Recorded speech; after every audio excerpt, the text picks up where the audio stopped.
Hi friends, ಯಾರೆಲ್ಲ ಈ ನಾನ್ಕಟಾಯಿ ಕುಕೀಸ್ಗಳನ್ನ ಇನ್ನೂ ಟ್ರೈ ಮಾಡಿಲ್ಲ ಮನೆಯಲ್ಲೇ ಒಂದ್ಸಲ ಈ ವಿಡಿಯೋನ ನೋಡಿಬಿಟ್ಟು ಮನೆಯಲ್ಲಿ ಟ್ರೈ ಮಾಡಿ ಅಂತ ಹೇಳ್ತೀನಿ. ಬೇಕರಿಗಳಲ್ಲಿ ಸಿಗೋದಕ್ಕಿಂತ ಸೂಪರಾಗಿ ಟೇಸ್ಟಿಯಾಗಿ ಹೆಲ್ದಿಯಾಗಿ ಈ ನಾನ್ಕಟಾಯಿ ಕುಕೀಸ್ಗಳನ್ನ ಯಾವ ರೀತಿ ಮಾಡೋದು ಅಂಥೇಳಿ ಇವತ್ತು ನಾನು ನಿಮ್ಮ ಜೊತೆ ಶೇರ್ ಮಾಡ್ಕೊಳ್ತಾ ಇದ್ದೀನಿ.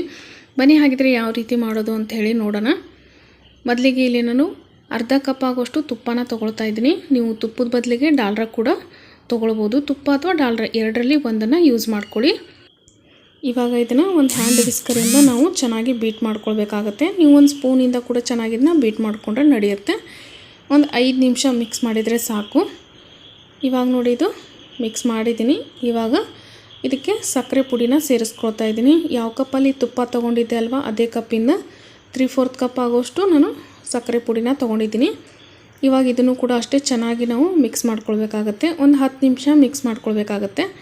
ಇವಾಗ ನೋಡ್ತಿರ್ಬೋದು ಕಲರ್ ಸ್ವಲ್ಪ ಯೆಲ್ಲೋಯಿಶ್ ಇದೆ. ಇದು ಲೈಟ್ ಕ್ರೀಮಿಶ್ ಬರೋವರೆಗೂ ನಾವು ಚೆನ್ನಾಗಿ ಮಿಕ್ಸ್ ಮಾಡ್ಕೊಳ್ಬೇಕಾಗತ್ತೆ. ನೋಡ್ತಿರ್ಬೋದು ಕಲರ್ ಎಲ್ಲ ಪೂರ್ತಿಯಾಗಿ ಎಷ್ಟು ಚೆನ್ನಾಗಿ ಚೇಂಜ್ ಆಗಿದೆ. ಈ ರೀತಿ ನಾವು ಇದನ್ನು ಮಿಕ್ಸ್ ಮಾಡ್ಕೊಳ್ಬೇಕಾಗತ್ತೆ. ಸೊ ಇವಾಗ ಇದಕ್ಕೆ ನಾನು 1 ಕಪ್ ಆಗುವಷ್ಟು ಮೈದಾನ ಸೇರಿಸ್ಕೊಳ್ತಾ ಇದ್ದೀನಿ. ಮೈದಾನ ಹಾಕೋಕ್ಕಿಂತ ಮುಂಚೆ ಜರಡಿ ಮಾಡಿಬಿಟ್ಟು ತೊಗೊಳ್ಬೇಕಾಗತ್ತೆ. ನೀವು ಬೇಕಿದ್ರೆ ಗೋಧಿ ಹಿಟ್ಟಲ್ಲಿ ಕೂಡ ಮಾಡ್ಕೊಳ್ಬೋದು. ಇಲ್ಲಾಂದರೆ ಅರ್ಧ ಕಪ್ ಆಗೋಷ್ಟು ಮೈದಾ, ಅರ್ಧ ಕಪ್ ಆಗೋಷ್ಟು ಗೋಧಿ ಹಿಟ್ಟನ್ನ ತೊಗೊಂಡ್ರು ನಡೆಯುತ್ತೆ. ಇವಾಗ 2 ಟೇಬಲ್ ಸ್ಪೂನ್ ಆಗೋಷ್ಟು ಕಡಲೆ ಹಿಟ್ಟನ್ನ ಸೇರಿಸ್ಕೊಂಡಿದ್ದೀನಿ. ಹಾಗೆ 1 ಟೇಬಲ್ ಸ್ಪೂನ್ ಆಗೋಷ್ಟು ರವಾನ ಸೇರಿಸ್ಕೊಂಡಿದ್ದೀನಿ. ಒಂದು 3 ಏಲಕ್ಕಿನ ಪುಡಿ ಮಾಡಿಬಿಟ್ಟು ತೊಗೊಂಡಿದ್ದೀನಿ. ಒಂದೇ ಒಂದು ಚಿಟಿಕೆ ಆಗೋಷ್ಟು ಉಪ್ಪನ್ನ ಸೇರಿಸ್ಕೊಳ್ತಾ ಇದ್ದೀನಿ. ಹಾಗೆ 1 ಟೀ ಸ್ಪೂನ್ ಆಗೋಷ್ಟು ಬೇಕಿಂಗ್ ಪೌಡ್ರನ್ನ ಹಾಕ್ಕೊಳ್ತಾ ಇದ್ದೀನಿ. ಬೇಕಿಂಗ್ ಸೋಡಾ ಅಲ್ಲ, ಬೇಕಿಂಗ್ ಪೌಡ್ರನ್ನ ಹಾಕ್ಕೊಂಡಿದ್ದೀನಿ.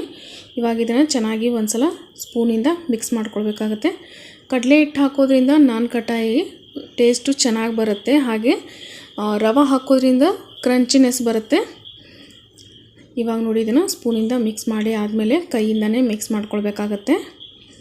ತುಂಬಾ ಟೇಸ್ಟಿಯಾಗಿ ಬರುತ್ತೆ. ಬೇಕ್ರಿಗಳಲ್ಲಿ ಸಿಗೋದಕ್ಕಿಂತ ಸೂಪರಾಗಿರುತ್ತೆ ಅಂತ ಹೇಳ್ತೀನಿ. ಖಂಡಿತ ನೀವು ಇದನ್ನ ಟ್ರೈ ಮಾಡಿದರೆ ಸಾಕು, ಮತ್ತೆ ಮತ್ತೆ ಮಾಡ್ಕೊಳ್ತೀರಾ. ಚಿಕ್ಕ ಮಕ್ಕಳಿಗಾಗಿರ್ಬೋದು, ದೊಡ್ಡವ್ರಿಗಾಗಿರ್ಬೋದು, ಎಲ್ರಿಗೂ ತುಂಬಾ ಇಷ್ಟ ಆಗುತ್ತೆ. ಇವಾಗ ಇದನ್ನು ನಾವು ಲೈಟಾಗಿ ಇದನ್ನು ಮಿಕ್ಸ್ ಮಾಡ್ಕೊಳ್ತಾ ಹೋಗ್ತಾ ಇದ್ದೀನಿ. ನೋಡ್ತಾ ಇರ್ಬೋದು ನಾನು ಜಾಸ್ತಿ ಇದನ್ನು ಪ್ರೆಷರ್ ಕೊಟ್ಟು ಕಲಿಸ್ತಾ ಇಲ್ಲ. ನಾವು ಇದನ್ನು ಜಾಸ್ತಿ ಏನಾದರೂ ಪ್ರೆಷರ್ ಹಾಕಿ ಕಲಿಸಿದ್ರೆ ಈ ನಾನ್ಕಟಾಯಿ ಕುಕ್ಕೀಸು ಗಟ್ಟಿಯಾಗಿ ಬರುತ್ತೆ, ಸಾಫ್ಟಾಗಿ ಬರಲ್ಲ. ಇವಾಗ ನೋಡಿ ಇದು ಕಲಸಿ ಆಗಿದೆ. ತಟ್ಟೆಗೆ ತುಪ್ಪನ ಹಚ್ಚಿಟ್ಕೊಳ್ಬೇಕಾಗತ್ತೆ ಮುಂಚೆನೇ. ಇವಾಗ ನಮಗೆ ಕುಕ್ಕೀಸ್ ಯಾವ ಸೈಜಲ್ಲಿ ಬೇಕು ಆ ಸೈಜಲ್ಲಿ ನೋಡಿಬಿಟ್ಟು ಕನಕನ ತೊಗೊಳ್ಬೇಕಾಗತ್ತೆ. ಇಲ್ಲಿ ನಾನು ಒಂದು ಚಿಕ್ಕ ಲಿಂಬೆಹಣ್ಣಿನ ಗಾತ್ರದಷ್ಟು ತೊಗೊಂಡಿದ್ದೀನಿ. ಇವಾಗ ನೋಡಿ ಜಸ್ಟ್ ಇದನ್ನ ಕೈಯಲ್ಲಿ ಈ ರೀತಿ ರೋಲ್ ಮಾಡಿಬಿಟ್ಟು ಲೈಟಾಗಿ ಇದನ್ನು ಪ್ರೆಸ್ ಮಾಡಬೇಕಾಗುತ್ತೆ. ಜಾಸ್ತಿ ಇದನ್ನು ಪ್ರೆಷರ್ ಕೊಟ್ಟು ಫ್ಲ್ಯಾಟ್ ಮಾಡಬೇಡಿ. ನೋಡ್ತಾ ಇರ್ಬೋದು ನಿಮಗೆ ನೋಡಲಿಕ್ಕೆ ಇದು ದೂದ್ ಪೇಡ ರೀತಿಯೇ ಕಾಣ್ತಾ ಇದೆ.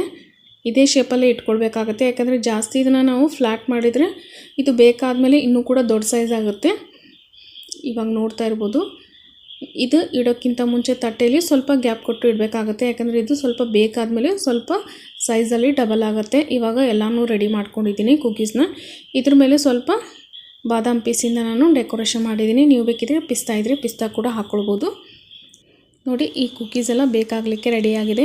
ಹಾಗೆ ಕಡಾಯಿ ಕೂಡ ಫ್ರೀ ಹಿಟ್ ಮಾಡ್ಕೊಂಡಿದ್ದೀನಿ. ಒಂದು ಸ್ಟ್ಯಾಂಡ್ ಹಾಕಿಬಿಟ್ಟು ಗ್ಯಾಸ್ನ ಲೋ ಫ್ಲೇಮ್ನಲ್ಲಿಟ್ಟು ಒಂದು 5 ನಿಮಿಷ ಇದನ್ನ ಫ್ರೀ ಹಿಟ್ ಮಾಡ್ಕೊಳ್ಬೇಕಾಗತ್ತೆ. ಇವಾಗ ನೋಡಿ ತಟ್ಟೆನ ಇದರಲ್ಲಿ ಹುಷಾರಾಗಿಟ್ಬಿಟ್ಟು ಲಿಡ್ನ ಕ್ಲೋಸ್ ಮಾಡಿ ಗ್ಯಾಸ್ನ ಲೋ ಫ್ಲೇಮ್ನಲ್ಲಿ ಇಟ್ಟು ಇದನ್ನು 18ರಿಂದ 20 ನಿಮಿಷ ಮಾತ್ರ ಬೇಕ್ ಮಾಡ್ಕೊಳ್ಬೇಕಾಗತ್ತೆ. ಇದಕ್ಕಿಂತ ಜಾಸ್ತಿ ಇದಕ್ಕೆ ಟೈಮ್ ತೊಗೊಳ್ಳಲ್ಲ. ಗ್ಯಾಸ್ನ ನೀವು ಯಾವ ರೀತಿ ಇಡ್ತೀರಾ ಅಂತ ಕೂಡ ಇಂಪಾರ್ಟೆಂಟ್ ಆಗುತ್ತೆ. ಆದಷ್ಟು ಲೋ ಫ್ಲೇಮ್ನಲ್ಲಿ ಇಟ್ಕೊಂಡು ಬೇಯಿಸ್ಕೊಳ್ಬೇಕಾಗತ್ತೆ. ಹೆಚ್ಚು ಕಡಿಮೆ ಅಂದರೆ 1 ನಿಮಿಷ 2 ನಿಮಿಷ ಹೆಚ್ಚು ಕಡಿಮೆ ಆಗುತ್ತೆ. ಇವಾಗ ನೋಡಿ ಇಲ್ಲಿ 18 ನಿಮಿಷ ಆದಮೇಲೆ ನಾನು ಇದನ್ನು ಓಪನ್ ಮಾಡ್ತಾಯಿದ್ದೀನಿ. ಇದನ್ನು ನೀವು ಓಪನ್ ಮಾಡಿ ಇದನ್ನು ಸ್ವಲ್ಪ ಟಚ್ ಮಾಡಿ ನೋಡಿದಾಗ ಇದು ನಿಮಗೆ ಇನ್ನೂ ಬೆಂದೇ ಇಲ್ಲ ಅನ್ನೋ ರೀತಿ ಸಾಫ್ಟ್ ಆಗಿರುತ್ತೆ. ಆದರೆ ಪೂರ್ತಿಯಾಗಿ ಕುಕ್ಕೀಸ್ ಬೆಂದಿರುತ್ತೆ. ಇವಾಗ ನೋಡಿ ಗ್ಯಾಸ್ ಫ್ಲೇಮ್ನ ಆಫ್ ಮಾಡಿಬಿಟ್ಟು ತಟ್ಟೆನ ತೆಗೆದು ಇದನ್ನು ತಣ್ಣಗಾಗಲಿಕ್ಕೆ ಇಡಬೇಕಾಗತ್ತೆ. ಇವಾಗ ನೋಡಿ ನಾನು ಎಲ್ಲನೂ ಪೂರ್ತಿ ತೆಗೆದುಬಿಟ್ಟು ಕೆಳಗಡೆ ಇಟ್ಕೊಂಡಿದ್ದೀನಿ. ತಣ್ಣಗಾಗಲಿಕ್ಕೆ ಬಿಡ್ತಾಯಿದ್ದೀನಿ. ಈ ಕುಕ್ಕೀಸ್ ಎಲ್ಲ ಪೂರ್ತಿ ತಣ್ಣಗಾದ್ಮೇಲೆ ಈಸಿಯಾಗಿ ತಟ್ಟೆನ ಬಿಟ್ಕೊಂಬರುತ್ತೆ. ಯಾಕಂದರೆ ಕೆಳಗಡೆ ನಾವು ಆಲ್ರೆಡಿ ತುಪ್ಪನ ಹಚ್ಚಿರ್ತೀವಿ. ನೋಡ್ತಾ ಇರ್ಬೋದು ಎಷ್ಟು ಚೆನ್ನಾಗಿ ಬೆಂದಿದೆ ಕುಕ್ಕೀಸ್ ಎಲ್ಲನೂ. ಯಾರೆಲ್ಲ ಚಾನಲ್ನ ಹೊಸದಾಗಿ ನೋಡ್ತಾ ಇದ್ದೀರಾ ದಯವಿಟ್ಟು ಚಾನಲ್ನ ಸಬ್ಸ್ಕ್ರೈಬ್ ಮಾಡ್ಕೊಂಡು ನೋಡಿ. ವಿಡಿಯೋ ಇಷ್ಟ ಆಗಿದ್ದರೆ ಒಂದು ಲೈಕ್ ಕೊಟ್ಟು ಸಪೋರ್ಟ್ ಮಾಡಿ. ಹಾಗೆ ನಿಮ್ಮ ಫ್ಯಾಮಿಲಿ ಫ್ರೆಂಡ್ ಜೊತೆ ವಿಡಿಯೋಗಳನ್ನ ಶೇರ್ ಮಾಡ್ಕೊಳ್ಳಿ ಅಂತ ಹೇಳ್ತೀನಿ. ಈ ನಾನ್ಕಟಾಯಿ ಕುಕ್ಕೀಸ್ನ ನೀವು ಕೂಡ ಟ್ರೈ ಮಾಡ್ತೀರಾ ಅಂತ ತಿಳ್ಕೊತೀನಿ ಫ್ರೆಂಡ್ಸ್. ಮತ್ತೆ ಸಿಗ್ತೀನಂತೆ ನೆಕ್ಸ್ಟ್ ವಿಡಿಯೋನಲ್ಲಿ. ಅಲ್ಲಿವರೆಗೂ ಎಲ್ಲರಿಗೂ thank you so much for watching.